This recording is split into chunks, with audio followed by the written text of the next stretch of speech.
All right, today we're jumping into a truly world-breaking moment from the metaphysical bestiary. We're going to look at the final desperate act of the Stein-Feuermann, the Gargoyle, and see what happens when a being's refusal to lose literally changes the rules of reality itself. So let's just frame this whole explainer around that one single question. Think about it. When an enemy is completely cornered, no hope of winning, their final move can be way more devastating than the entire fight that led up to it. And yeah, that is exactly what happens here. The Gargoyle is facing total annihilation, but instead of just accepting defeat, it decides to shatter the game board entirely. And in doing so, it transforms the whole nature of the conflict. Okay, let's dive right in. To really get why the Gargoyle made this choice, you have to understand just how completely, how utterly it had been beaten. So, our hero, the lion, has basically taken the Gargoyle apart piece by piece.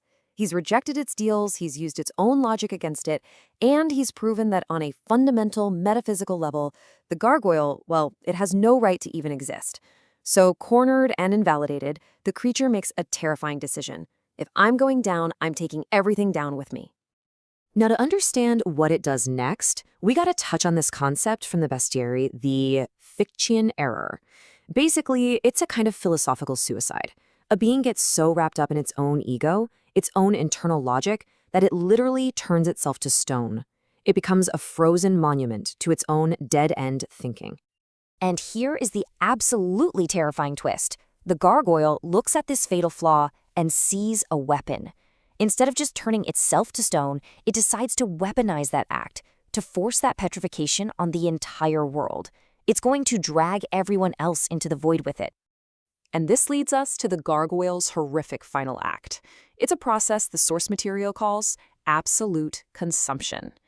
So it doesn't just lash out. No, it starts to inhale reality. It breathes in the volcanic blight, which is like a kind of spiritual poison. It breathes in the ash of the maleficracy, the dust of a fallen tyrannical world. It just absorbs all the toxic negativity of the entire age, turning itself into a living black hole of pure denial. It becomes the embodiment of the word no. And with this one line, its intent just becomes chillingly clear. It's like it's saying, fine, I'll be a static monument, but I'm going to hijack that fate and become a walking, marching catastrophe.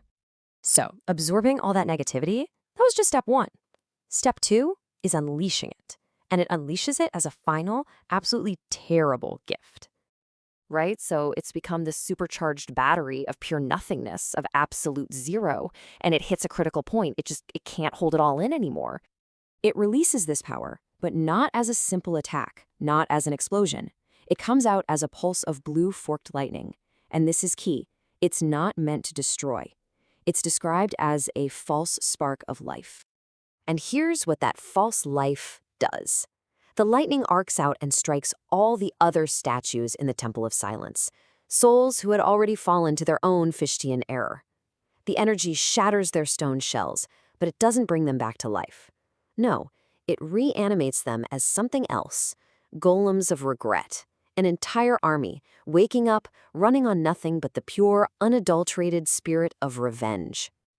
And from outside the fight, the observer Magissa just nails the horror of what's happened. The Gargoyle didn't just die, it multiplied its own failure. It weaponized its despair and created an entire army in its own twisted image. The static monuments are marching. Okay, so we have an army of stone golems on the move. But what about the original Gargoyle? The one who unleashed all this power? What happened to it? Well, after blasting out all of that concentrated negation, its physical body just can't hold together anymore. It doesn't turn to stone. It dissolves. It becomes a pure tear in the fabric of reality. It becomes a location, an absence that is actively hostile. And this is the real game changer. Look at this transformation. The threat is no longer a physical creature you can fight. It's become a diffused place that you have to survive. The enemy isn't a monster in the arena anymore. The enemy is the arena. It's the very ground the hero stands on. So, the most crucial point here is that this one unbelievable act of cosmic spite forces our hero to fundamentally change his entire way of being. I mean, think about it. The lion's whole power was defiance, his incredible ability to say no to a single definable evil. But how do you say no to the battlefield itself? How do you defy a hostile atmosphere? His old strategy? It's completely useless now. And this brings us to the ultimate philosophical consequence. To survive this, the lion has to evolve. He must become the child. He has to stop trying to fight the void and instead learn how to play within it. He has to start seeing these golems of regret not as enemies to be smashed, but as sleeping sand to be reshaped or maybe just ignored. The era of confrontation is over. The era of creation has to begin. Which leaves us with this final, critical question for the hero's journey. It's not about winning a fight anymore. It's about learning how to exist, how to even create, when reality itself is actively trying to erase you. And that's a whole other kind of challenge.